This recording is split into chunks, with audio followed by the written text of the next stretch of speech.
Ladies and gentlemen, welcome back to PTX Visionaries, the official editorial series of the World Power to X Summit, co-produced with the Policy Center for the New South. This series is dedicated to exploring the ideas, the strategies, and the leadership shaping the future of global energy transition.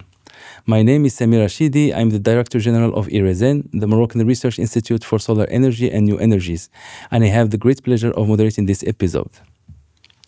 Today is a particularly special conversation. We are honored to welcome Her Excellency Mrs. Leila Benali, our Minister of Energy Transition and Sustainable Development of the Kingdom of Morocco. Welcome. Under the royal vision of His Majesty the King, Mohammed VI, may God assist him, Morocco has made the energy transition a central pillar of its new development model. This vision is not limited to addressing climate change. It's also about energy sovereignty, about strengthening competitiveness, and about building prosperity and resilience for generations to come. Therefore, this conversation is an opportunity to reflect on what this transition means in practice, how Morocco is balancing energy security, affordability, and decarbonization, and what scale of investment and infrastructure is required to turn vision into delivery. How also green hydrogen economy, through the Moroccan offer, fits in this broader mix. It's a privilege to explore these themes with Madam Minister, whose leadership has been instrumental in shaping Morocco's energy future and in projecting the country's role on the global stage. Thank you so much for your time and your insights, Mrs. Benali. Thank you for the invitation. Thank you so much. So just to start our discussion, Excellency, I would like to have from you, in your opinion, what when we talk about the energy transition, what does it mean in practice when it comes to sovereignty, competitiveness, and the country new development model? I know that you were part of the commission. How do you link all these, bricks of the puzzle?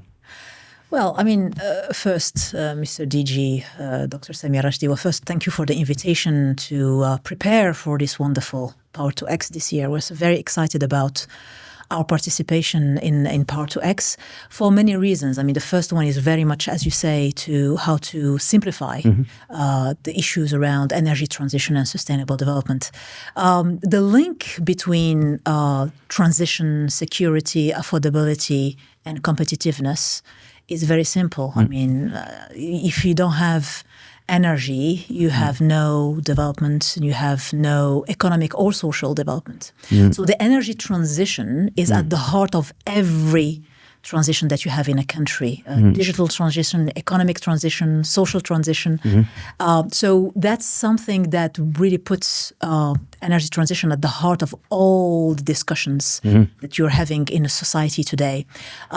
So I think today it's very important to take stock on the progress that we made since the energy strategy of 2009 that was launched by His Majesty King Mohammed VI, may God assist him, where based on a very simple triangle, 42% of electricity capacity based on renewables, 20% energy efficiency targets, and regional integration, which is very important.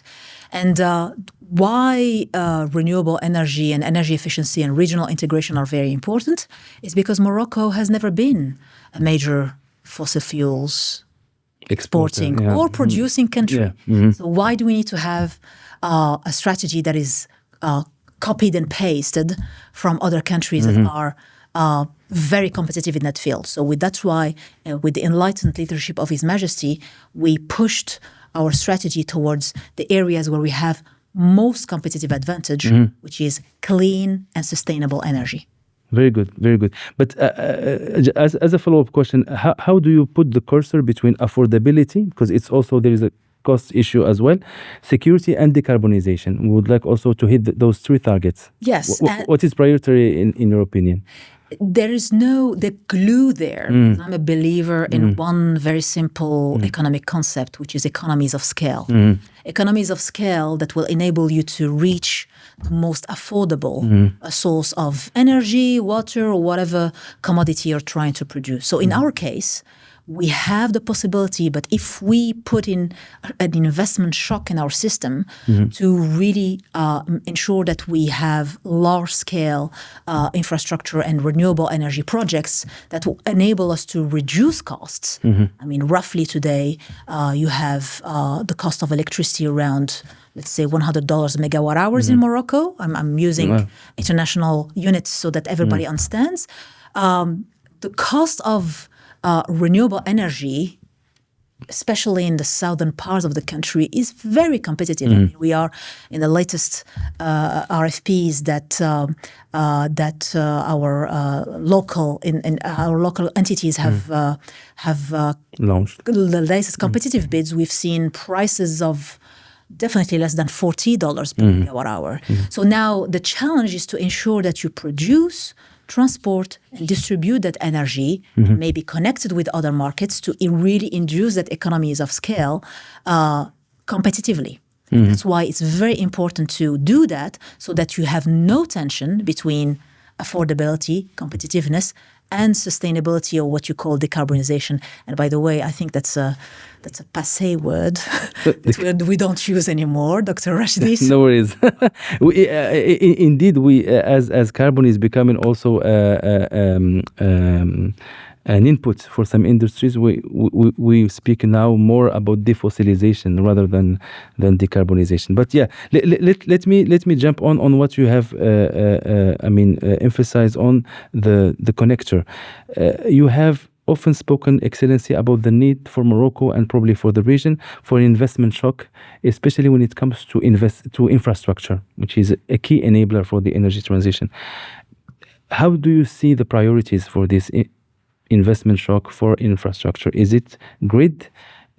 Some also argue that we need also to still invest on gas infrastructure as a transition energy.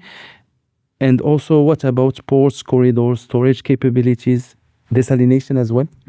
So I think you raise a very, very important point here. It's a very important question.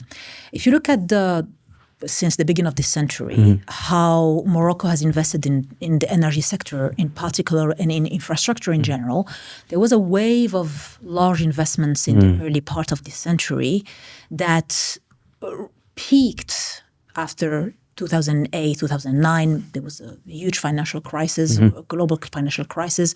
Then we had the reform of the constitution in 2011, and a number of things that happened in the pandemic back in 2020. Now we are at that moment in history where we have no other choice than to put in that investment shock for multiple reasons. First, when this government started back in 2021, we conducted a very simple exercise. What are the numbers that we need to invest in the energy infrastructure space, grids, gas, and all of the above, to maintain a business as usual growth, just to keep the lights on and the fuel in your car. We realized very quickly that we have to multiply the pace of investments by 3 annually. We have to triple investments in all the value chains, grids, storage, gas infrastructure, and everything. In grids, we have to multiply the pace of investments by 5 annually, starting in 2021. So the good news is that we pushed, thanks to the whole ecosystem in Morocco and our partners internationally, we were able to have an inflection point in 2023 where you saw the curve of investments increasing dramatically and put towards that multiply by 3, multiply by 5 annually. We were roughly at a pace of $400 million per year for 2021, and that includes the major projects like Norwar Zazat, etc.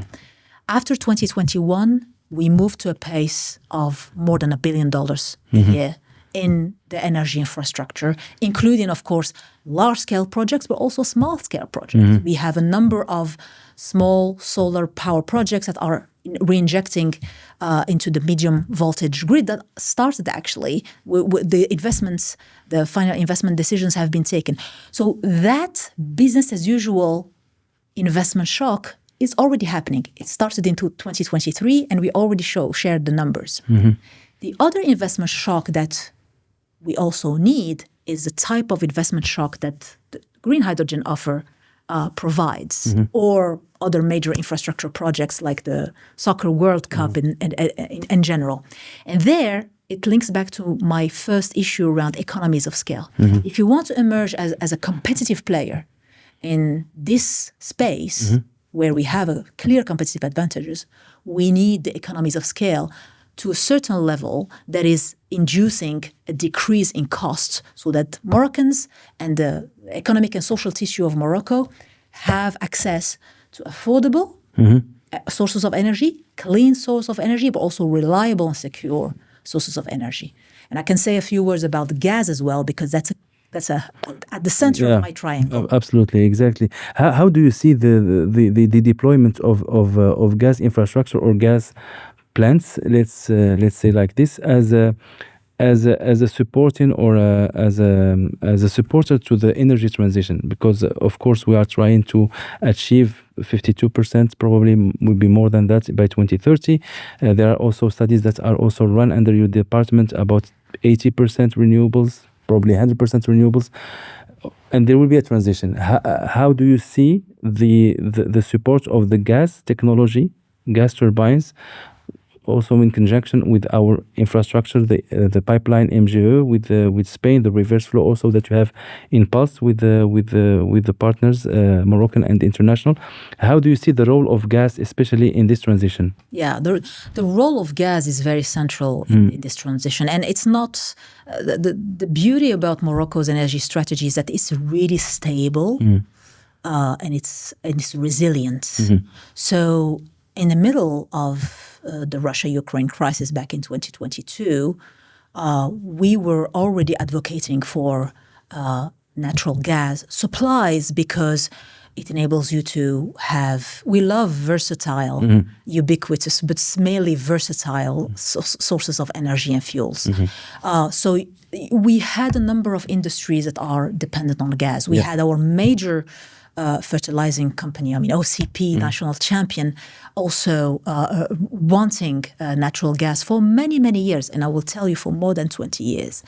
And we needed gas also to solve the intermittency of renewables. You're not going to solve the intermittency of renewables and inject, once we reach the 52% of our capacity based on renewables, and we will reach that before 2030. Indeed, we will need also to increase the amount of renewable generation that is injected into the system. And to be able to do that, we need more gas in our system. And you're not going to manage the intermittency of renewables with coal or with other fossil fuels.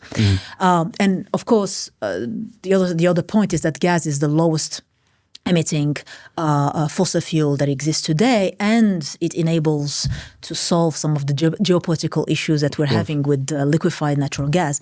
So for all these reasons, and including, of course, our sovereignty, we have worked really hard to accelerate our roadmap for natural gas infrastructure. And there were a few strategic decisions that we made. You mentioned reverse flow. And what does that mean? It means that we have de-linked infrastructure from the molecule. And we ensure that today we can work now on developing our own infrastructure in the country. The decision has already made to have Nador West Med as the first entry point for liquefied natural gas into Morocco.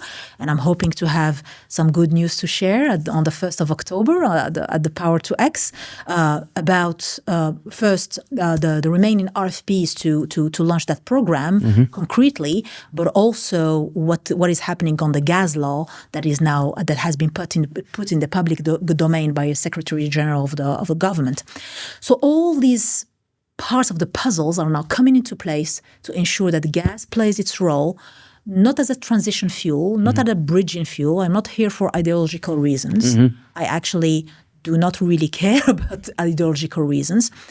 The most important part is that natural gas and other sources of clean fuels play their roles in our economic and social tissue. So that today we need to make sure that the energy sector plays its role in adding value, not destroying value, in adding jobs, not destroying jobs. We've been seeing examples of lack of access to affordable and secure sources of energy, including gas, destroyed jobs and added value in our economy. We don't want that to happen again.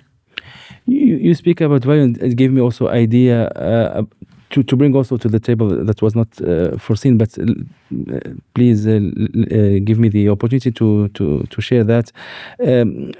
What about the project of Nigeria, Morocco, which also is included? Of course, it's probably a longer term project, but it also has an idea and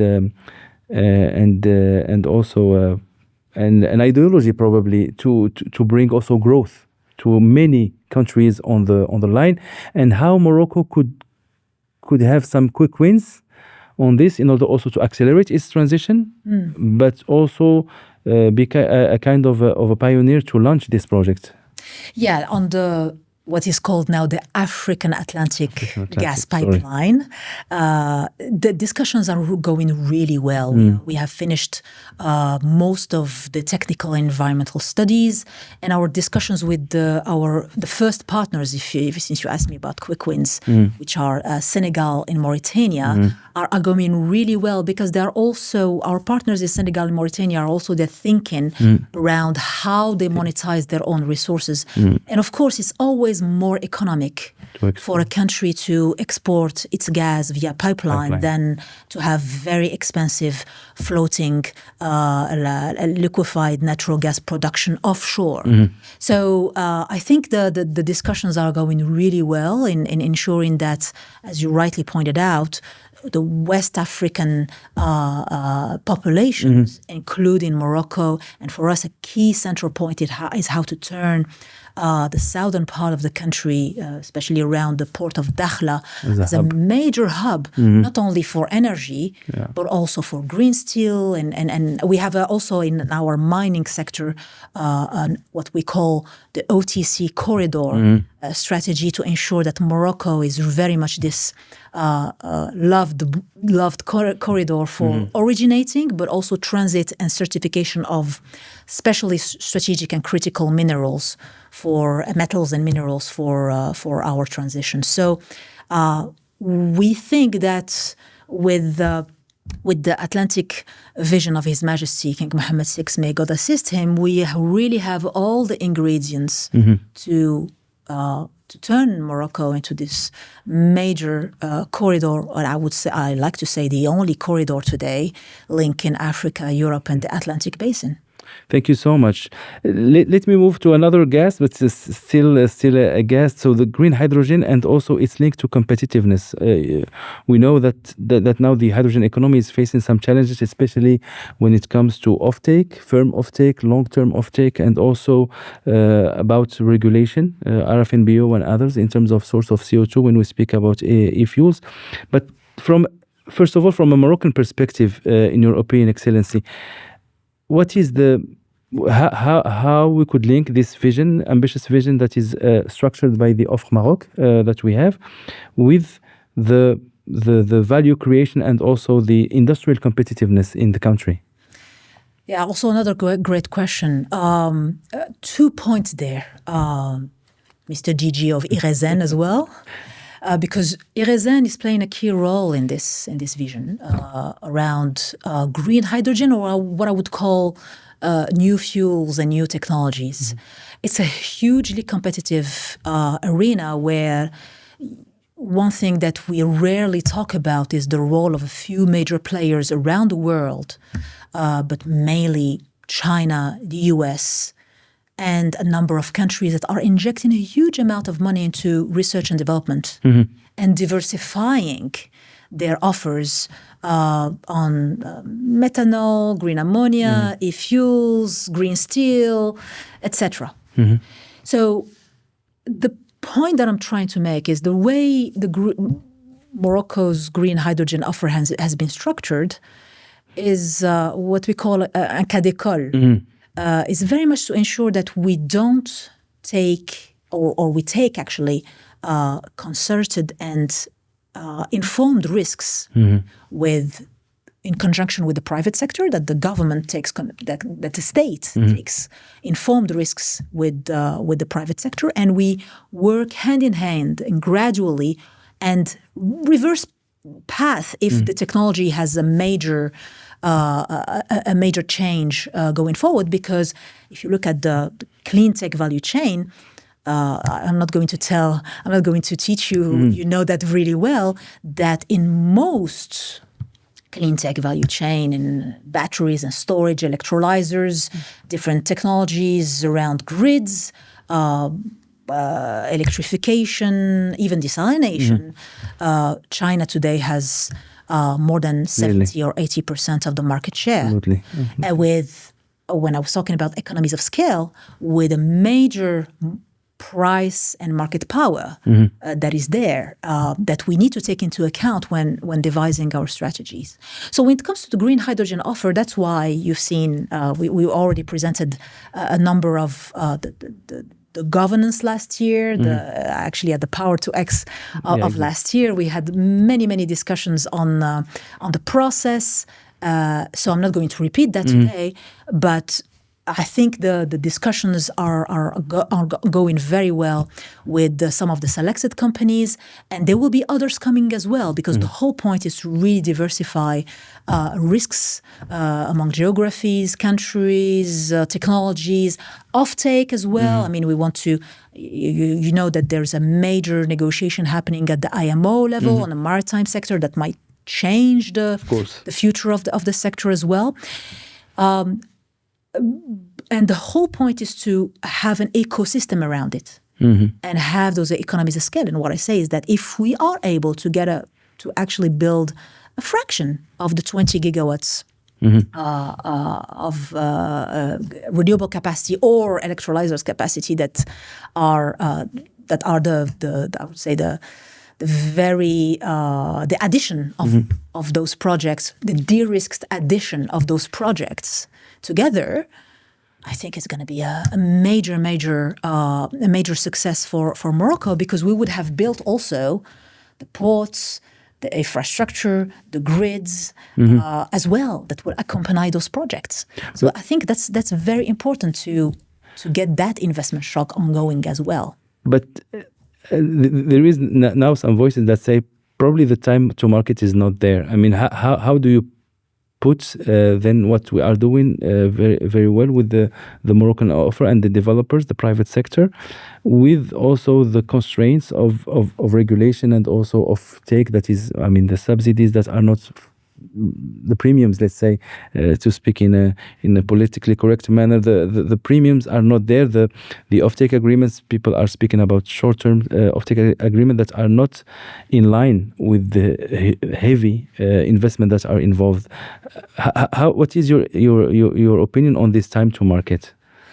I think we should stop considering the energy sector in general, and especially the new tech part of the energy sector, a strategic sector that is based on, that has been changed and shaped by long-term contracts, gas, in oil, I mean, any technology that you find, and including the grids as well. The grids have been built on the back of long-term offtake contracts. And we need to stop considering the energy sector as selling a commodity or selling, I don't want to use any other sector, but we are not selling pens. We are not selling glasses.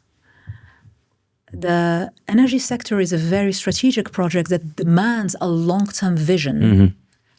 And that long-term vision has to be, I'm not saying it should not change, it has to be agile. The strategy has to be agile. So that's why in Morocco we have that, I think, that blessing to have the long-term vision of His Majesty, providing us with the major guidelines and the roadmaps that would execute that strategy. So if you talk about the offtakes, I mean, that's the reason why we insist a lot on regional integration. And what I always tell my partners and our partners in Africa, Europe, or around the world is that it takes two to tango. I mean, whether you're building a green shipping lane, or you are building a cable between two countries, offshore or onshore, it does not really matter. You make it a bit harder when you add some of additional offshore constraints. But it always takes two to tango. If you don't have the partner on the other side giving you those long-term signals, including when it comes to even if it's non-binding offtake agreements, but it's still there. We will not be able to change this economy that we all want to change. And this is what some of the discussions that we're having at COPs, some of the discussions that we're having on how to finance these projects upfront. And that's why I insist. I mean, actually, the first time I mentioned the competitiveness of the new green hydrogen economy was in Berlin, like 1 month after the Russia-Ukraine war invasion, war. So it's very important to keep things in context. And for us, it has been we've been having exactly the same message all the way through to ensure that we can call them subsidies, we can call them premium, we can call them incentives. At the end of the day, we cannot use taxpayer money to finance technologies that are in the building, and especially when other large countries are injecting a lot of R&D money. And that's why I pushed for IRESEN to get access to a portion, X%, and you and I have discussed that. Yeah, you absolutely. can share that in whenever you want. Yeah. X% of the capex that is injected into the renewable energy space and also in the green hydrogen space, and to benefit from that from a budgeting perspective, so that IRESEN as a national institute for research and development in the new energy space can have that pérennité financière, right? Yeah, absolutely. Yeah. Long-term possibility to finance sustainability. And sustainability, exactly. Thank you so much. I've been taking so much of your time, but one last question before concluding, Excellency. I would like also to bring this, all what we discussed, to let's say the most important probably element of the discussion is the Moroccan citizen.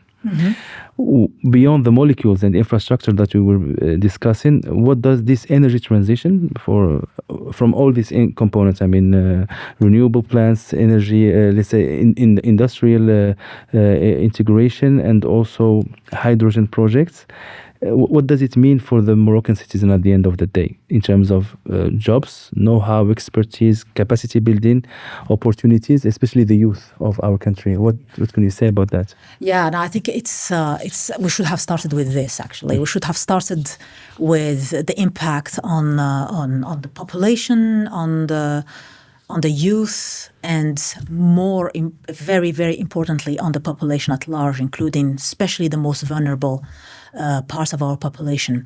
And this is something I just came from a meeting discussing our NDC, our nationally determined contribution that we will submit to the UNFCCC before the end of the month, 3.0 for Morocco. And I think the key thing that we are advocating in this new NDC is first, to link the financing mechanism, especially the most innovative ones, to territorial developments. Very important to ensure that, especially those regions, and in Morocco, it's a coincidence, but the 5 regions that have the most competitive advantage when it comes to energy transition and developing those major projects that I talked about, the $1 to $1.5 billion a year of investment that will be injected between now and 2035 in this space.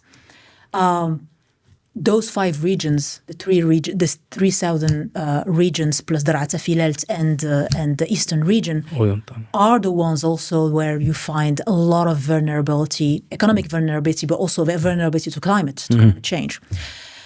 So today, it's very important that we ensure that in whatever we do, there is a very important local element, and that the population does not see just a bunch of investments coming into their backyards and not seeing the impact on their own development when it comes to healthcare, education, and access to facilities, to modern facilities as well.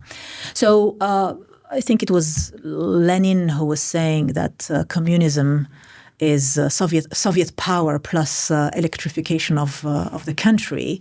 I know, dear Samir Rashdi, that you don't want to talk about politics or ideology, but I think it's a very important message that if we ensure that the populations are very much involved, and that's why all our strategies, including our national strategy for sustainable development, that we're hoping to present before the end of the year, are very inclusive. And I'm also take it as an opportunity to thank our youth, because they have been very instrumental this year in sending us their contributions to the NDC and to the sort of sustainable development they want to see in the country, especially after the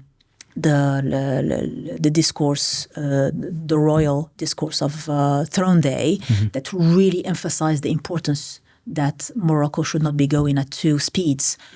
So for us, it's very important that those regions, the Ratafilat, for us, it's a double region, because you have a number of energy development projects that have to happen, and also mining projects that are very much important for, I would say, the mining part of the energy transition and digital transition. By the way, you also need a lot of digitalization, lithium and cobalt, of course, to get your digital systems working. Exactly. So I think all that provides you the really important, I think, challenge that we have today is to ensure that, and that's also in the spirit of the green hydrogen offer, is to ensure that the regions are also very much involved in this process all the way through, not only during the first part of the process, but also all the way through.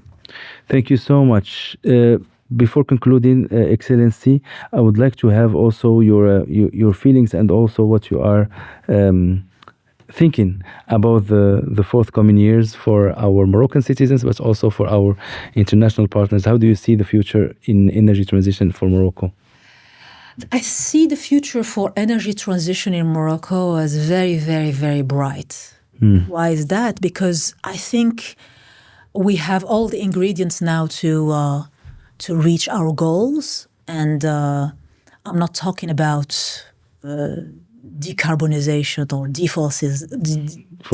deforestation and all those words, but I'm really talking about access to low cost, low carbon, if not zero carbon energy for our population, with a very clean environment around it. So that's why I think we have all the ingredients today to really have the investment shock, double investment shock that I talked about in this podcast, to make things happen. And so I will be very happy to detail that in the Power to X on the 1st and 2nd of October in Marrakesh. So thank you very much for giving us the platform to share the future of energy transition in Morocco in that platform. Thank you so much, Madam Minister, for your time and also for your valuable insights. I know that you are under a very busy agenda, and I really appreciate your inputs today. Thank you so much, all listeners and viewers. What we have heard today is that Morocco's energy transition is not only about infrastructure or technology, it's about also sovereignty, competitiveness, and opportunity for future generations. It is about consolidating Morocco's position as a regional and global hub for clean energy and demonstrating how a royal vision can be translated into practical strategies and partnerships. On behalf of the World Power to X Summit and its partner, IREZEN, and our partners of the Policy Center for the New South, I sincerely thank you so much for joining us, and thank you as well to all our listeners for being with us on PTX Visionaries. We look forward to seeing you in the next episode. Thank you.